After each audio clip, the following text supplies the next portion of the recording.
Praise God. So I will be sharing with you tonight about the importance and the purpose of anointing. Okay? Now, bakit kailangan natin ng anointing? For most of you, dahil masyadong busy lang tayo nitong mga nagdaang buwan at ang daming dumagok no, na mga pagsubok sa ating mga buhay-buhay, hindi tayo masyadong nakapag-focus talaga sa tinatawag nating timeline. Bagamat meron tayong sinusundan ngayon na timeline pagkasunod-sunod dahil meron tayong gustong ma-achieve. Isa na doon yung tatlong kaluluwa na gusto nating maakay talaga sa Panginoon. Now, what we are doing is far bigger than church growth or kaya life growth. Higit pa po dito yung ating ginagawa. Of course, gusto nating lumago ang ating church, lumago ang ating mga life group, makapagbukas pa po tayo ng mga life group, but it's far greater than that, no? Kasi itong ating ginagawa is all about the kingdom of God. At maliban doon, ang pinaka-beneficiary dito, yung ating mga mahal sa buhay, makakakilala sila sa Panginoon, maliligtas sila. Okay? So, the purpose of anointing, may kinalaman po itong anointing. Bakit need natin ng anointing? Kasi meron tayong ginagawa, meron tayong gustong ma-accomplish.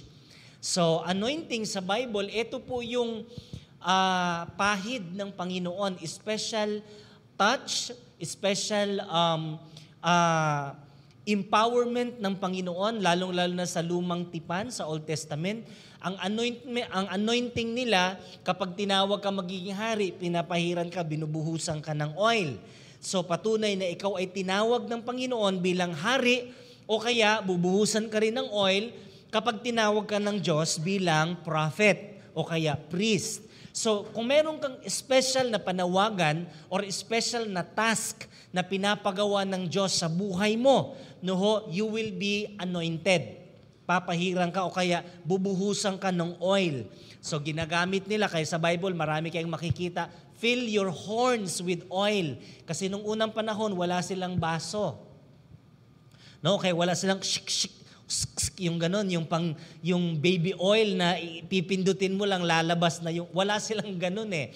Wala din silang baso. So ang ginagamit nila is yung sungay ng kalabaw o anumang hayop, puputulin nila yan, yun yung nagiging baso. So, just to give you background, baka mamaya makikita nyo, fill your horns. Bakit may horns? No? So, hindi nyo maintindihan. So, the purpose of that, ano lang talaga yun?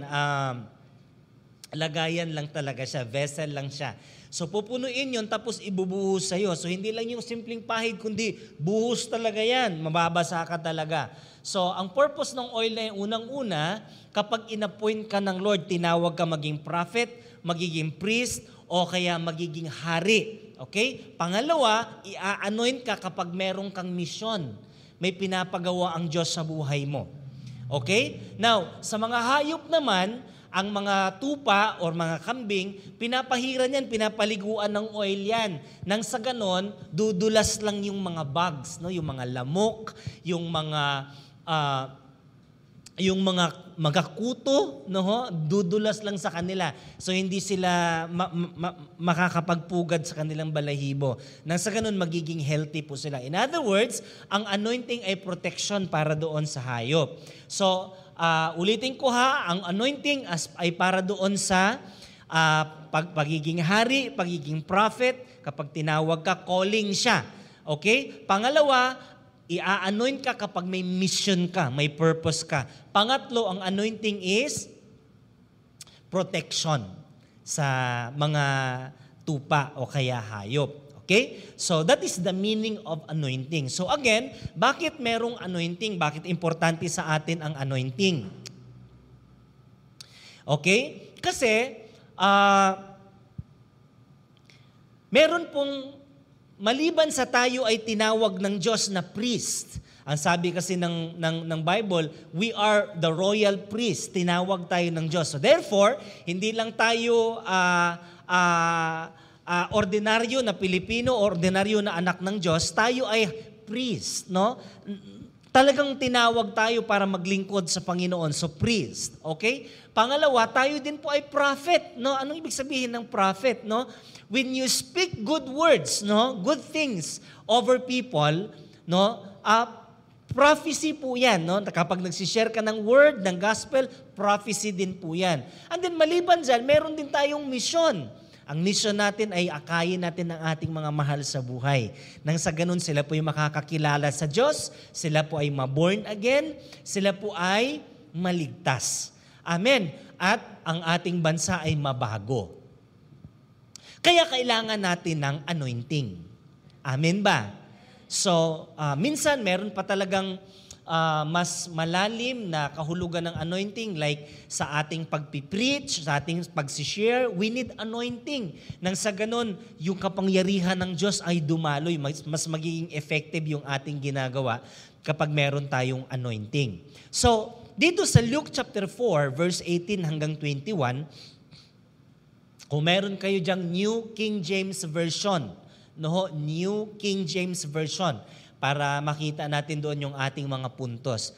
Now, these are the purpose of anointing. Sabi ng verse 18, the Spirit of the Lord is upon me, for He has anointed me to bring good news to the poor. He has sent me to proclaim the captives will be released, that the blind will see, that the oppressed will be set free, and that the time of the Lord's favor has come. Look at verse 20. He rolled up the scroll, okay, handed it back to the attendant, and he sat down. And all eyes in the synagogue looked at him intently. Then he began to speak to them. The scriptures you've just heard has been fulfilled this very day. Purihin po ang salita ng Panginoon. So I will be sharing you 6 purposes of anointing. At dito sa 6 na ito, tatamaan yung 3 kong binanggit kanina. Yung calling, yung mission, at saka yung protection. Now, verse 18, the first purpose of anointing is to preach the gospel. Ayan, no? Ayan, so mas malinaw yung part na yan. The Spirit of the Lord is upon me because He has anointed me to preach the gospel. Now, you might ask, Pastor, sabi mo kanina, yung anointing is oil. Yes, oil po siya in a form of oil. Pero that is the essence, simbolo siya ba ng Holy Spirit. Sa Bible, lalo na sa Lumang Tipan, lahat ng mga miracles doon nangyayari kapag dinadapuan sila ng Holy Spirit. Pinaka-common na example dyan, yung example ni Samson. Si Samson, ang sabi ng Bible, malakas siya, hindi dahil mahaba ang kanyang buhok. Yung buhok niya, sumisimbolo lang yun ng covenant. Kaya kung tawagin siyang Nazarite, dahil meron siyang covenant na hindi siya magpapaputol ng buhok bilang kanyang commitment sa Diyos na ang kanyang buhay nga ay para sa Kanya, para sa Diyos lamang. Pero hindi yun ang nagbibigay sa kanya ng lakas. In fact, kaya siya pinagkalooban ng Diyos ng lakas dahil nakasalalay sa covenant. Ibig sabihin, kapag nananatili kang makipagtipan sa akin, malakas ka. So ngayon, ang sabi ng Bible, at dinapuan siya ng banal na espiritu. Pagkadapo ng Holy Spirit sa kanya, lahat ng kalaban niyang Philistines, patay, talo. So nung unang panahon, lumalakas sila, nagiging supernatural sila because of the Holy Spirit. In other words, the very source of anointing is no other than the Holy Spirit. Kaya kung nasa iyo ang Holy Spirit, you are anointed. Kaya sabi dito, the Spirit of the Lord is upon me. Now, ano daw ang purpose kung bakit tayo dadapuan ng Holy Spirit? Ano daw ang purpose kung bakit tayo i-anoint ng Holy Spirit? Number 1 is to preach the gospel. Kaya tinrain tayo dito ngayon paano mag-share ng gospel. Ano yung gospel? Mabuting balita. Yun lang po yun. Huwag niyong ikomplikado, no? Ang gospel, kung tawagin din siya sa Bible is Evangelio or Ibanghel. Good news, no? Evangel. So, evangelize, nasa gitna ng word na evangelize yung angel. Because angel means messenger. Angel means messenger. In other words, evangel means a messenger of good news. Okay? Kaya tayo po ay tinawag ng Panginoon na mag-preach ng gospel. Kaya kailangan natin yung anointing. Kaya kailangan natin yung kapangyarihan ng banal na Espiritu. Bakit? Magpipreach ka magsishare ka So ganito yan, ang trabaho natin, yung mga natutunan natin dito, paano mag-share ng gospel, paano mag-preach, ang assignment natin is kabisaduhin natin siya. Yung mastery.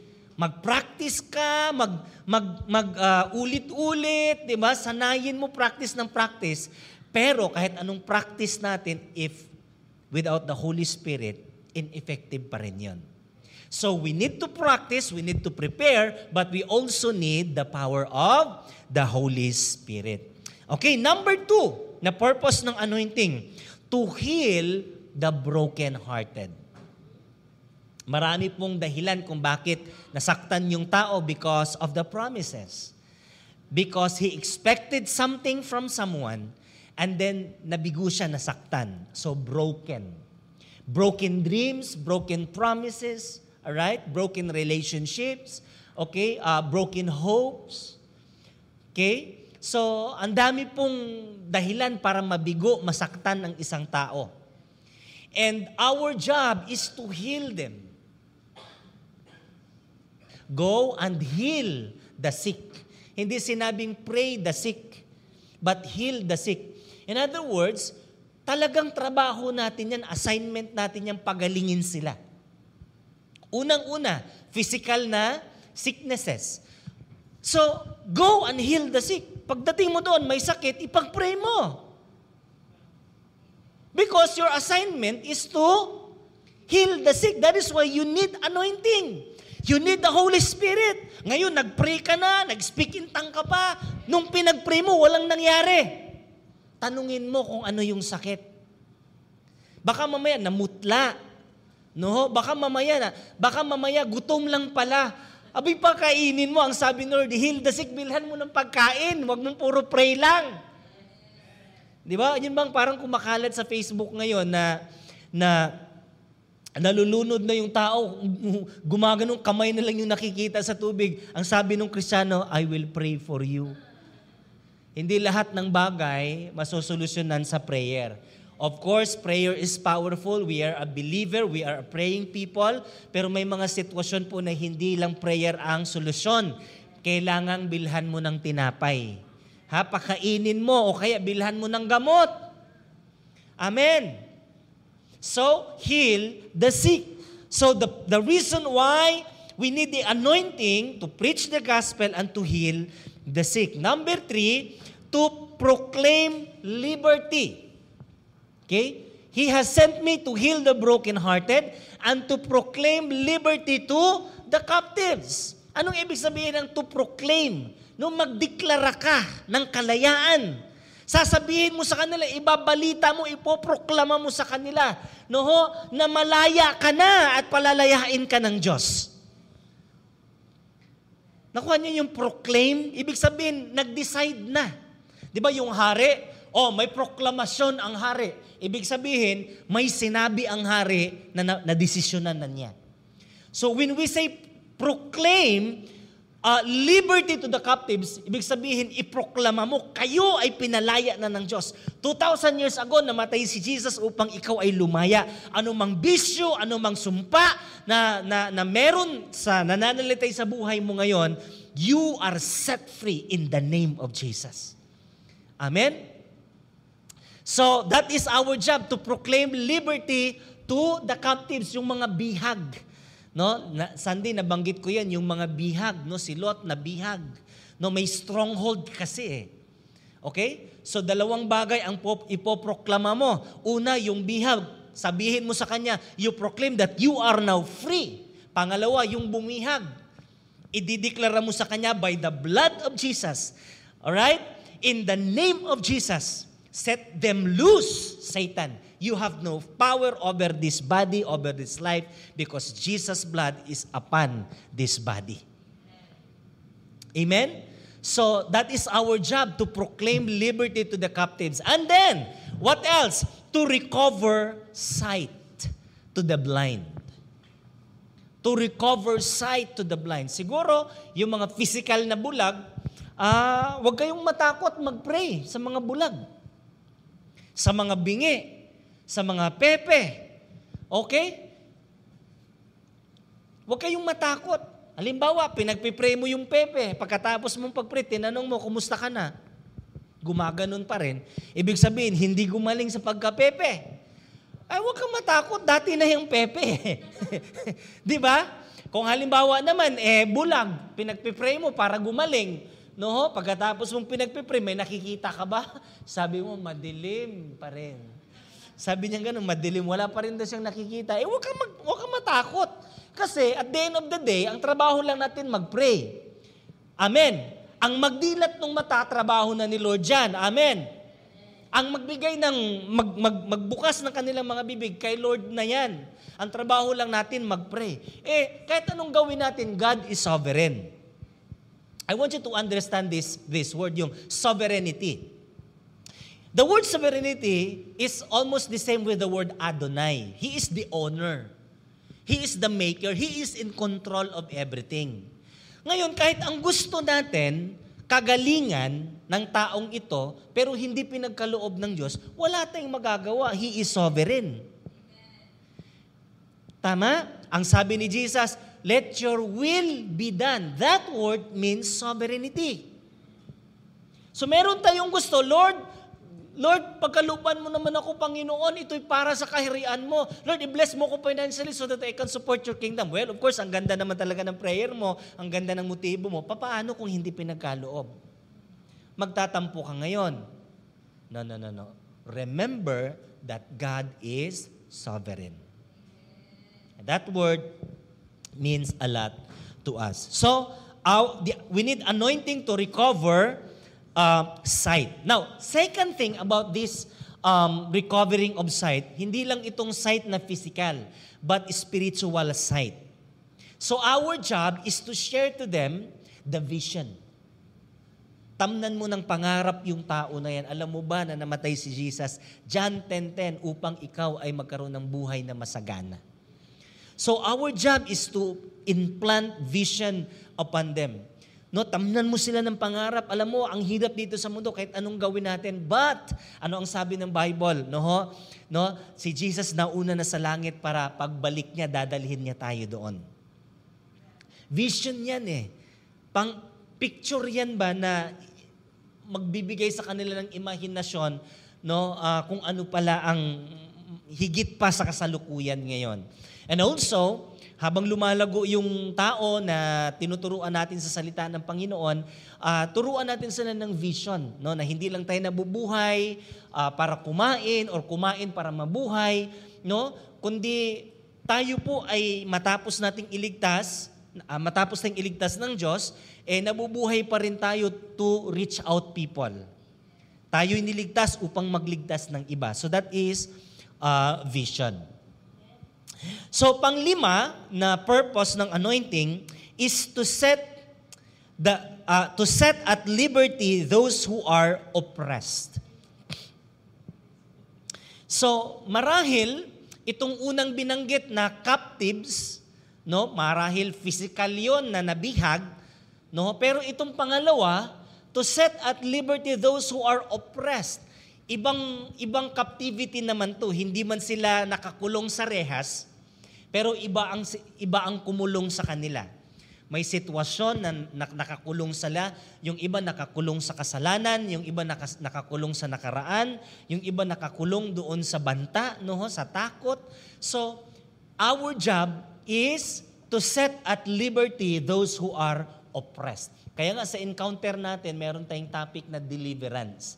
Kasi doon palalayain ng Diyos yan. And of course, hindi kailangang antayin natin yung encounter. Kung ikaw naman ay nilid ng Panginoon para ipag-pray yung tao, para mapalaya yung tao, then go ahead, pray.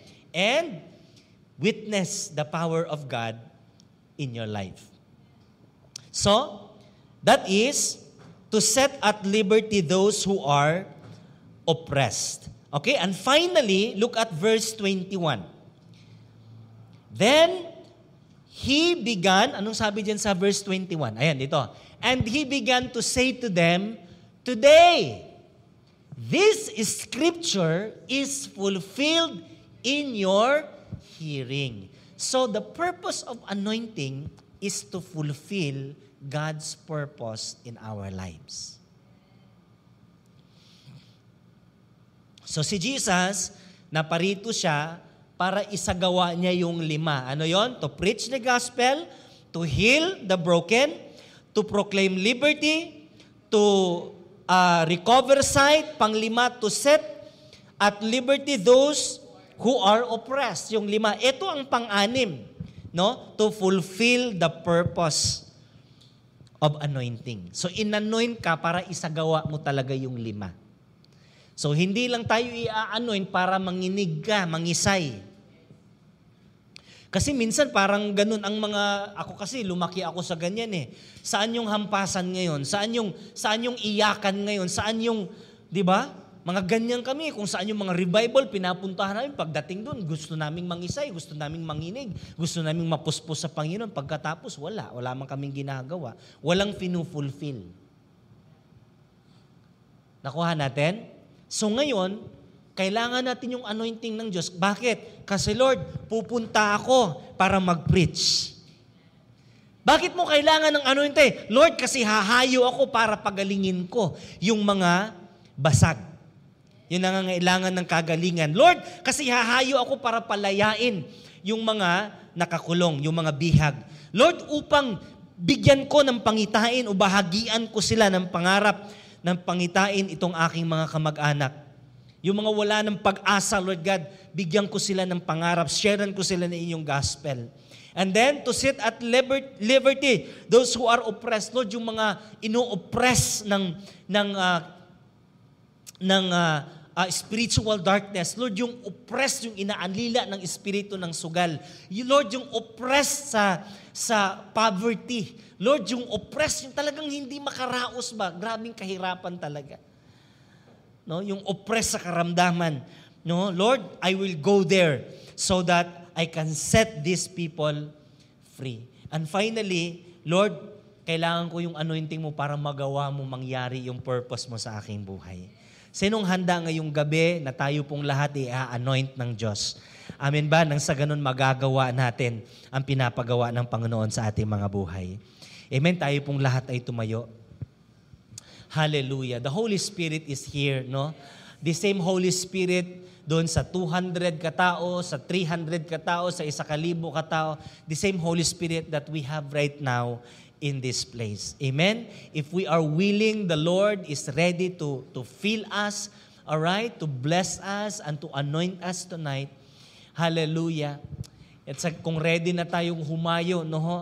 Ha? Sariwa pa ba sa isip ninyo yung 3 taong pinagpipray natin na maligtas? So yan yung ating pupuntahan to preach the gospel. Sila yung ating target to preach the gospel. Sila yung ating target to heal them.